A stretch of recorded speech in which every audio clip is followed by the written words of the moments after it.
Hello everyone, how are you doing? This is MD Tech here with another quick tutorial. In today's tutorial, I'm going to show you guys how to resolve if you're having a printer issue on your Windows 10 computer. So this will show you how to rename a printer, and this should be a pretty straightforward tutorial. Open up the Start menu, select the Setting gear icon on the left side, where you hover over it, it says Settings. Go ahead and left click on that. Select underneath devices, just go ahead and left click on that tile, and then select printers and scanners on the left side. Locate whatever printer or scanner you want to rename, and then select the manage button.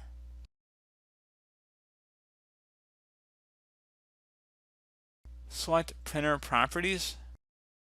So now that you have selected printer properties, select the change properties button, and now you can name this whatever you want. So we can change it print to PDF, whatever you want to call it. Again, this will apply for any printer on your computer.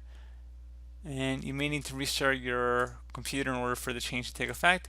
So if you actually went back into printer properties here, you can see that you need to go ahead and actually probably go and restart your computer. And there you go. That's why it wasn't excited, because it was a no longer existent printer, because now it's a new printer. So pretty straightforward process. Do hope that I was able to help you out, and I do look forward to catching you all in the next tutorial. Goodbye.